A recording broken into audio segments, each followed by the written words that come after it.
Sunrise की online classes में आपका स्वागत है बच्चों। आज के इस वीडियो में हम फाइलेरिया रोग के बारे में जानेंगे। फाइलेरिया भी एक संक्रामक रोग है जो मच्छर के कारण होता है। जो इसका वाहक है वो है क्यूलेक्स मच्छर।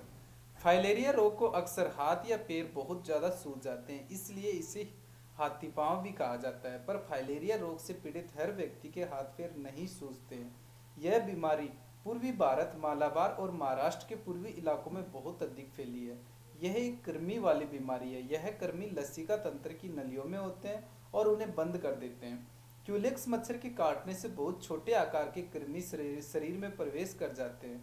मलेरिया के कीड़ों की तरह ये कीड़े मनुष्य और मच्छरों दोनों में छूत पैदा करते हैं, पर इससे केवल मनुष्य को ही परेशानी भुगतनी पड़ती है।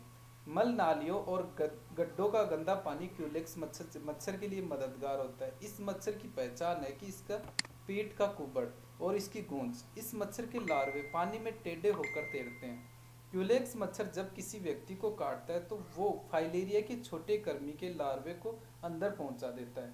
ये छोटे कृमि मनुष्य के लसिका तंत्र में बड़े होकर पुरुष और मादा जीवों में बदल जाते हैं। इस कारण से लसिका नलियों में प्रजनन हो जाता है और जो हाथ और पैरों में लाल दारियों के रूप में दिखाई देता है। ये वयस्क कृमि लसिका वाहिकाओं में समागम करके खूब सारे अपने जैसे फाइलेरिया बना लेते हैं और सूक्ष्म फाइलेरिया 2 से 3 साल तक जीवित रहता है और वयस्क कृमि लगभग 12 सालों तक जीवित रहता है।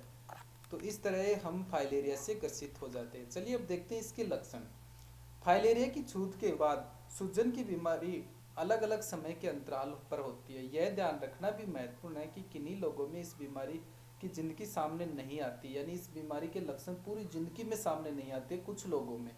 पर ये लोग मच्छरों के संक्रमण को पहुंचा सकते हैं, यानी इनमें पहले से संक्रमण है तो ये दूसरों को भी संक्रमित कर सकते हैं। इनको लक्षणहीन वाहक बोलते हैं। गंभीर छूत की स्थिति में जब वयस्क परजीवी लसिका तंत्र में घुस गए होते हैं तो गिल्टियां और बुखार हो जाती है। मुख्य रूप से इस बीमारी में क्या होता है, गिल्टियां बनती है और बुखार हो जाती है और कुछ लोगों के पैरों में सूजन आ जाती है। कुछ रोगियों में गिल्टियों में बुखार के अलावा एक या ज्यादा पांव, हाथ व पैरों में सूजन आ जाती है। ज्यादातर पैरों में सूजन आती है।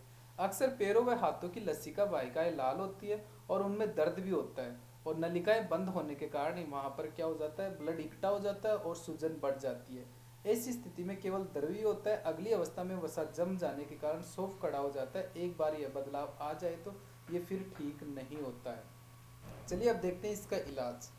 इलाज बीमारी की शुरुआती अवस्था में हो जाना चाहिए। याद रखना चाहिए, हाथ और पैरों की सूजन के लिए हमारे पास कोई इलाज नहीं है, लेकिन इस बैक्टीरिया को, ये जो कृमि है, इसको नष्ट करने के लिए दवाई मौजूद है और इसकी दवाई है DEC यानी कि डाइथाइल कार्बोमाजिन।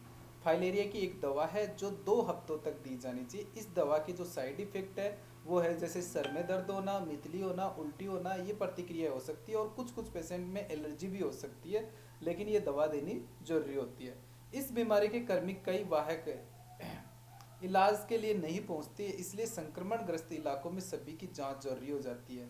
ऐसा न होने पर यह बीमारी फैल जाएगी। जिन क्षेत्रों में फाइलेरिया की समस्या है वहाँ खास सर्वे किए जाने चाहिए। फाइलेरिया के नियंत्रण के लिए रात को खून के आलेप नमूने इकट्ठे करना चाहिए और रोकथाम की दवा का प्रयोग BHC का छिड़काव करना चाहिए।